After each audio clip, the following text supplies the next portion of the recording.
Hello everyone, I'm here with Nayaswami Devarshi, and we both would like to welcome you to this evening's webinar. And there he is, I couldn't see him there for a second.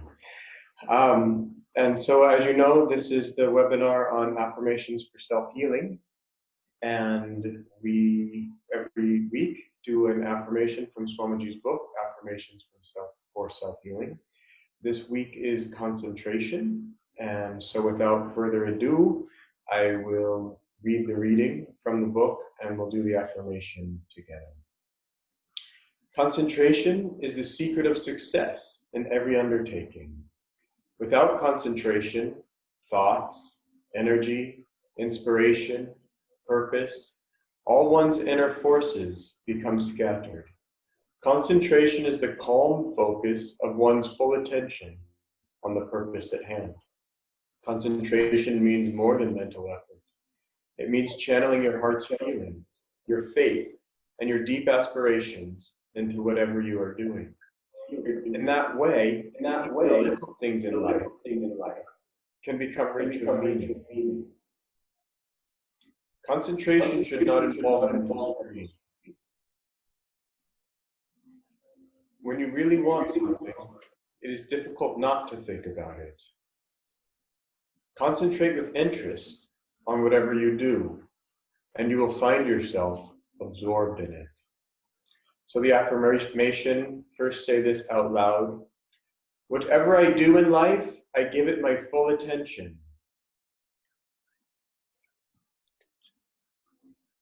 Like a laser beam, I burn from before me all problems, all obstructions.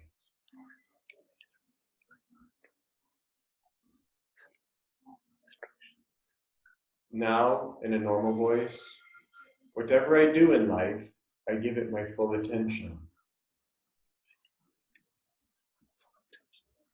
Like a laser beam, I burn from before me all problems, all obstructions.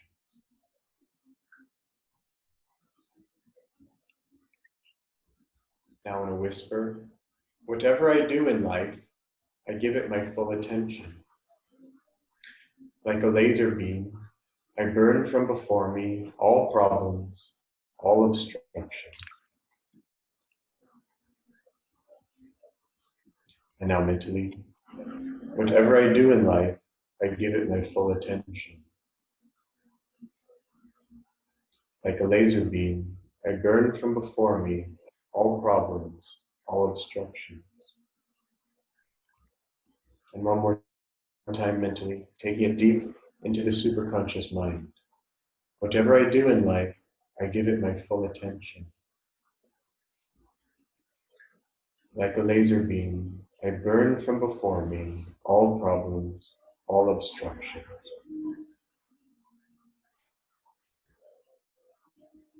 And Swamiji's prayer that goes along with this. Help me to see thee, Lord, as the scriptures describe thee, the most relishable. Help me to concentrate on thee, my gaze, my love, my aspirations, my entire being. Om Shanti Shanti. So I'll now hand it over to Devarshi. Thank you, Jemal. If you have any problem hearing us because of our internet connection, just feel free to mention it on the chat. I noticed there was a little bit of breakup. So this topic is a very good one, concentration.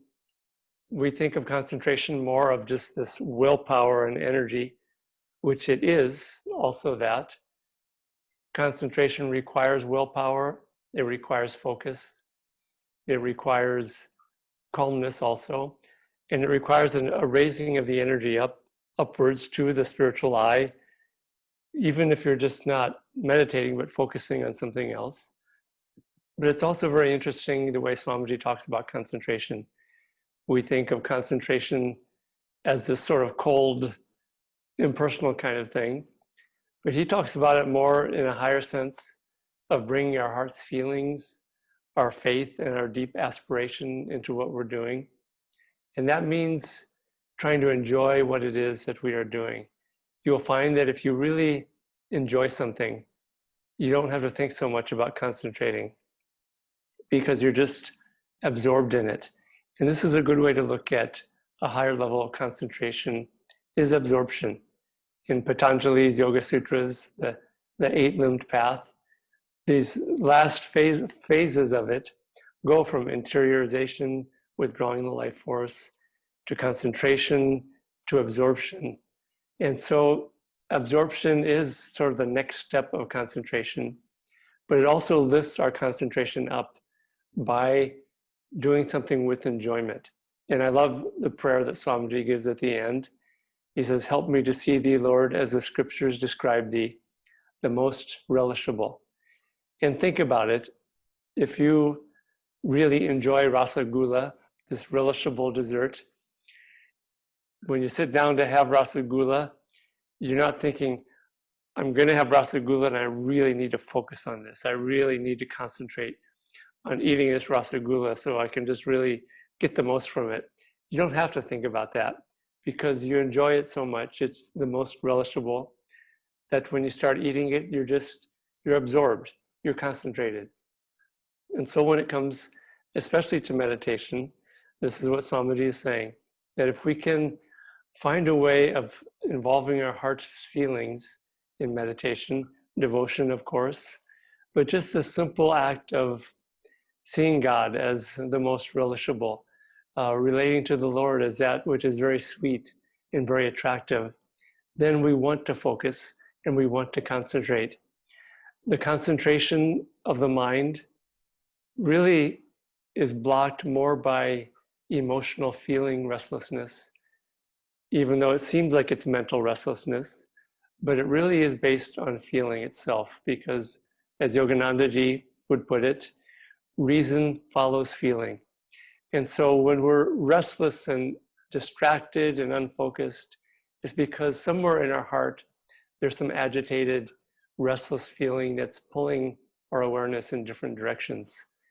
And so start sometimes by, especially with meditation, we do Hong Sa as a technique of concentration, but also just even before Hong Sa, start to lift your mind up towards God and say, Lord, you're the most relishable.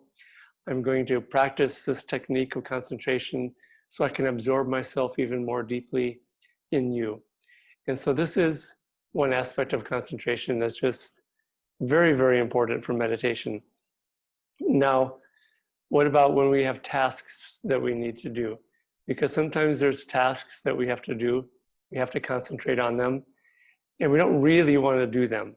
Maybe it's, paying our bills and doing the paperwork and the counting and the numbers or whatever it is, cleaning the house, all these things. Well, this is what I do. If I have a to-do list of things to do, and there's some things that are not the most pleasant things in my life to do, I'll start with an easier one that I enjoy doing because it starts to lift the energy up and helps me to concentrate with joy, with enthusiasm. And it's the same with meditation. If we can practice meditation, Kriya Yoga, Swami Kriyananda, he often said that practice it with enthusiasm, with a sense of joy. And he said, if you wait for joy to come, you're going to wait a long time, is what's going to happen. So practice with joy and do things with joy. And so when we do things with that sense of enthusiasm, suddenly the focus is there, the energy is there, the concentration is there.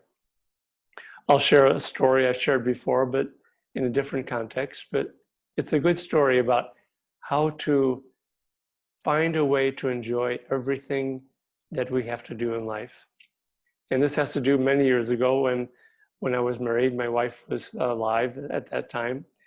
And once a week, we would have to clean the house.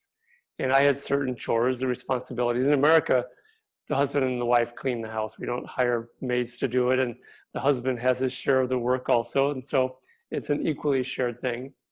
But I always had a certain unwillingness about it. And she sometimes had to drag me along and cajole me and try to get me to do it. And I did it, dutifully, but not with the greatest enthusiasm and joy. And so one morning, it was our evening that week was to work on cleaning the house. And so she, that morning, said, you know what we get to do tonight? And she said it with so much joy and enthusiasm. It was like, you know, she was going to eat a lot of rasagula or ice cream that night. You know what we get to do tonight? And I had no idea what she was talking about, because I knew that that was the evening where we work on the house and clean the bathroom, which was part of my job, for example. And so I didn't know what she was talking about. And then finally she said, tonight we get to clean the Guru's ashram. And she was talking about our house, our home, and that the cleaning, it was a sacred, devotional, joyful act of cleaning the Guru's ashram, because of course our home was where we did sadhana, where we did Guru Seva, and did a lot of things like that. And so if we can see every action that we do as Guru Seva, as giving our service to the Guru in whatever ways that we can, you will find that everything becomes enjoyable. It becomes an act of a devotional self-offering. Even the most unpleasant task, if we're doing it for God, as an act of giving, as an act of Guru Seva or devotional offering, any task can become enjoyable. And when any task becomes enjoyable, the focus is there, the concentration is there, the energy is there. So work with concentration, experiment with it in these ways, and experiment with it this week. We'll have a whole week after this reading and after we do the affirmation yet again to really spend time experimenting with it and pick it up from this aspect of doing it with deep feeling, enthusiasm, with aspiration, and ultimately with absorption. So Jemal will share some more about this topic. Hi, everyone. So, last week I was meditating, and last week's affirmation, I was actually just started 2 weeks ago with the affirmation that we did with renunciation. And that I just wanted to cast away all desires basically from my mind. And I really was paying attention in meditation. Sometimes it becomes easy to play with thoughts in meditation. When we meditate for years and years and years, that it can be easy sometimes to just think, well, I'll just think this one little thought through and then I'll get back to whatever technique is there. And somehow I just started realizing that I needed more concentration, and that whatever I was thinking about, that it was a desire. And this is the interesting thing. There's a saying that gold or chains, though made of gold, still bind. So if we have a desire to serve others in some kind of way, but if we're sitting there in meditation and thinking about that, then we're not meditating and we're not concentrating. And it doesn't mean that we're not supposed to serve others. It means that when we're meditating, we're supposed to concentrate and meditate. And when we're in the world and our energy is going outward in service to the Guru, that we're supposed to do that with our full concentration. And that does not mean that we don't involve the Guru in it. Of course, we're trying to feel the Guru's grace flowing through us as we're concentrating outwardly. And so it's important to be able to do both sides of this equation of concentrated seva and of concentrated meditation. Another very interesting point on this topic of concentration is that one would think that you could concentrate short term. Let's say if you're going to do a 10-minute meditation and you sit there and you really focus on Hong Sa for 5 minutes or something. And one would think that that has nothing to do with concentrating on a long-term project. Maybe you have some 20-year project or something like that. But the interesting thing is that these two really go together. That most people that I've met who can sit very still and concentrated in meditation, that these are the people who have the ability to stick with long-term projects and accomplish them and bring back their attention again and again to the task at hand. It's another interesting aspect of concentration that even though a task may take many days or months, years, whatever, that if we could just fully absorb ourselves in it in the day, and of course, as Devarshi was saying, that means to be able to do it with joy, that then the months go by, the years go by, because there's joy there, and we're able to bring ourselves back again and again, repeatedly. Another thing from this reading that I wanted to bring up was our gaze. That I was doing a review for some Kriya bonds a little while ago, and one person was asking about their eyes. And one thing in meditation is the ability to really be able to concentrate our gaze one-pointedly with the eyes gently lifted upwards. And this is just a physical aspect of everything that we're talking about this evening. Because as Devarshi said, that if you try to concentrate with too much will and there's not the right feeling there, that it won't work. And the same with the eyes is just really a physical representation for you to know. Are you focused? Are you concentrated? Are you able to keep your physical gaze at one point for whatever many minutes or hours or wherever you are in meditation? And it's not an easy thing to do by any means.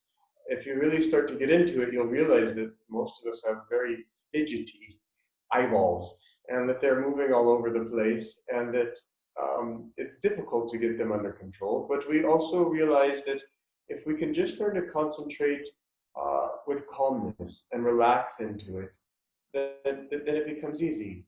And I think most people try too hard to concentrate. In fact, Master told Swami Kriyananda one of the reasons he was not able to go deep in meditation when he was a very young man and first meeting Master, is that he was trying too hard. And Master told Swamiji, when you fall asleep at night, if you try really hard, you won't be able to fall asleep. But if you just simply relax into it, then you're able to fall asleep. In the same way in meditation. Of course, if we relax too much in meditation, we will fall asleep, which is not the goal. And we have to learn to balance this ability to use our will and to relax. And the way I like to look at it is that what I'm really trying to do in meditation is relax, but relax upward. That at night when I fall asleep, I relax downward into subconsciousness, and that's fine. That's what we do when we go to sleep. But when we meditate, I like to relax, but gently try to coax that energy up to the spiritual eye. The spiritual eye is the seat of concentration. It is also the seat of willpower. And we need to be able to rise our energy consciously to that point. And yes, it probably will take most people many years of learning how to subtly feel energy in order to be able to rise energy to that point. But as we grow in this, it's something that then will not have to take a lot of strain and effort. It is something that we can relax into. Another point that I wish to make is, when I think of concentration, sometimes I think of like an Albert Einstein or someone who's there so engrossed in his mathematics that he forgets to tie his shoes or something like that. But because I think we associate concentration with mental work, but we don't have to do mental work in this world in order to exemplify or in order to be concentrated people.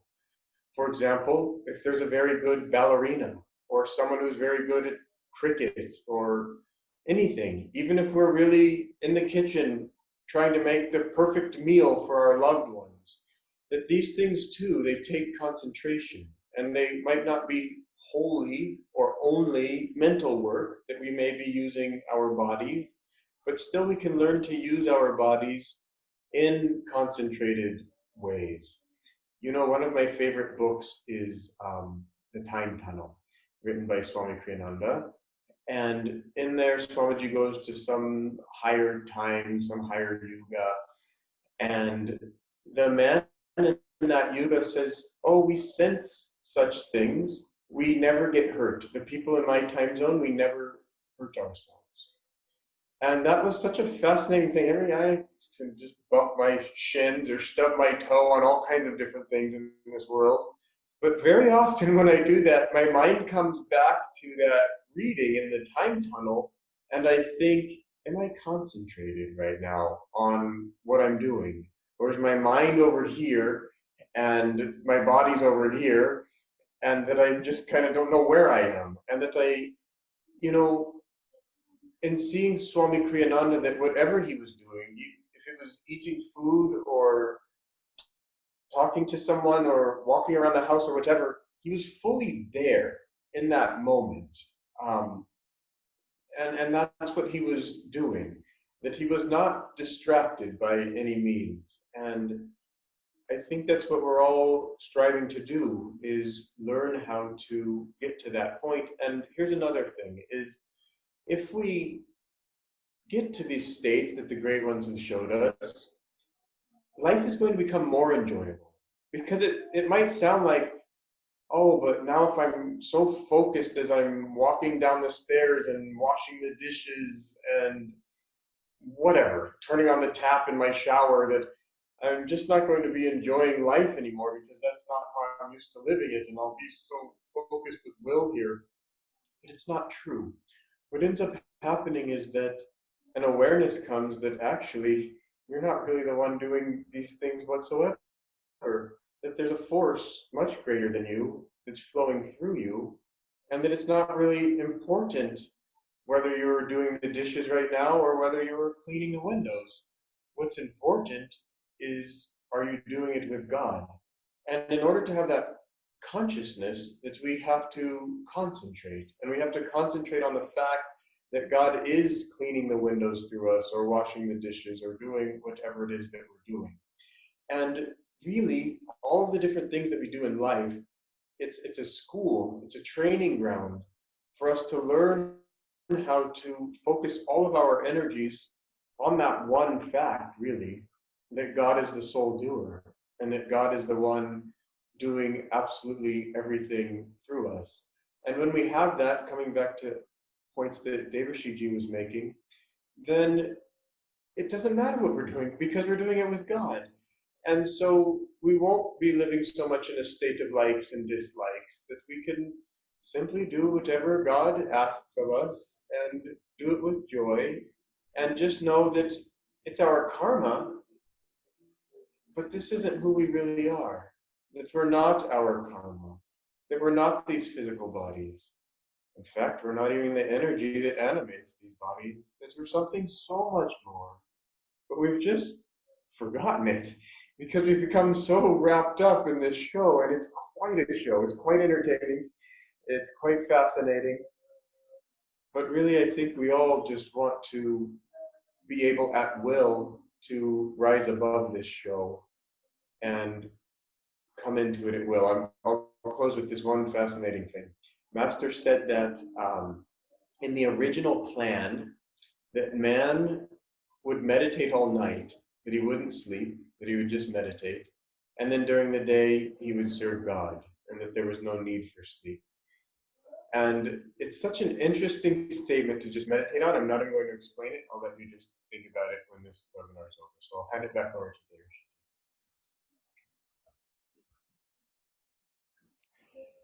Yeah, I look forward to that yuga, or time when we meditate all night and serve all day, 24/7. Well, maybe sometime we'll get there.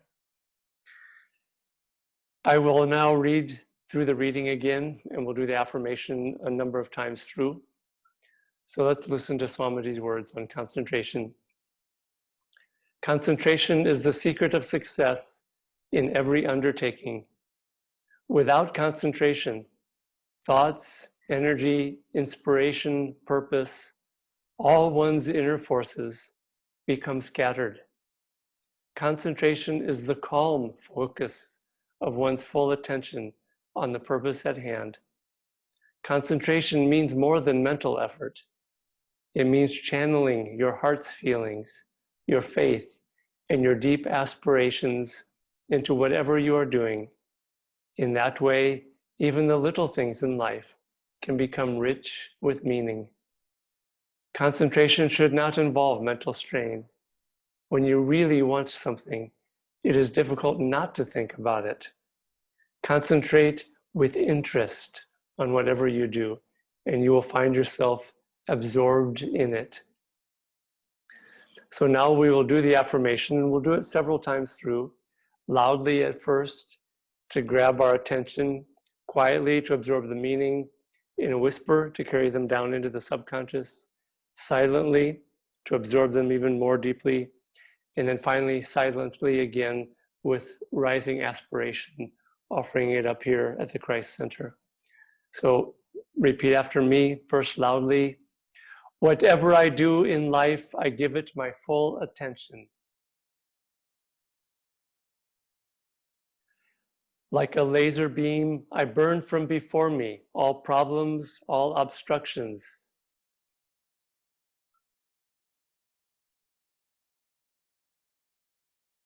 Whatever I do in life, I give it my full attention.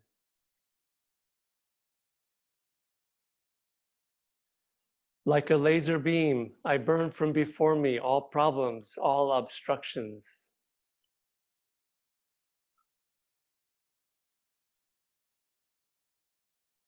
Now a little more quietly, absorbing the meaning of the words. Whatever I do in life, I give it my full attention. Like a laser beam, I burn from before me all problems, all obstructions.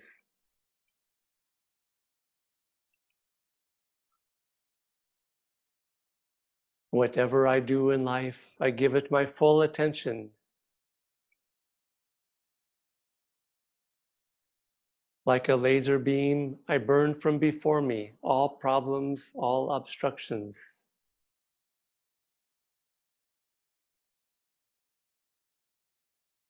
And now in a whisper, taking the meaning deep into our subconscious, whatever I do in life, I give it my full attention.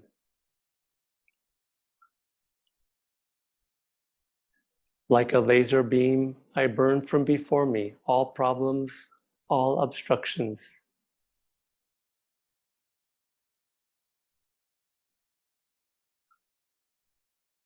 Whatever I do in life, I give it my full attention.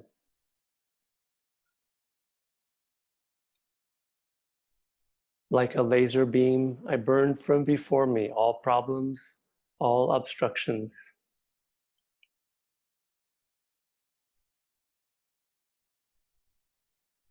And now silently deepening our absorption of this affirmation at the subconscious level. Whatever I do in life, I give it my full attention. Like a laser beam, I burn from before me all problems, all obstructions.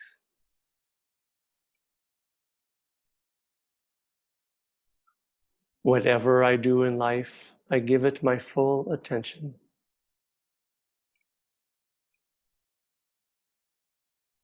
Like a laser beam, I burn from before me all problems, all obstructions.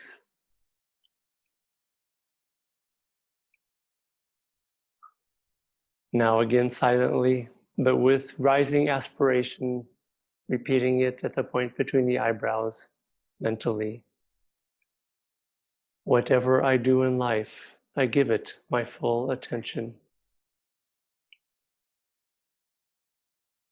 Like a laser beam, I burn from before me all problems, all obstructions.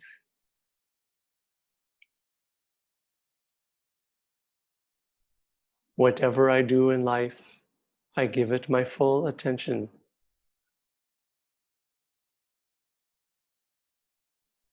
Like a laser beam, I burn from before me all problems, all obstructions.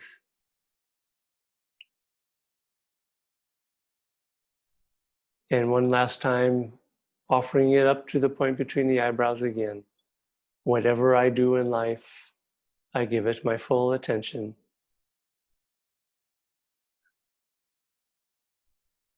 Like a laser beam, I burn from before me all problems, all obstructions.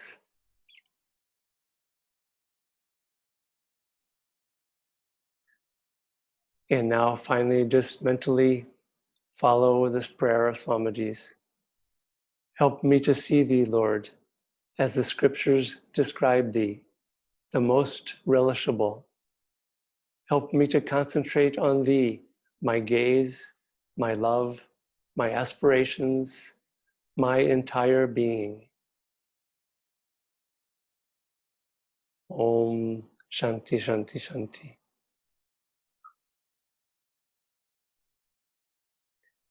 Thank you for joining us, and we'll see you next week.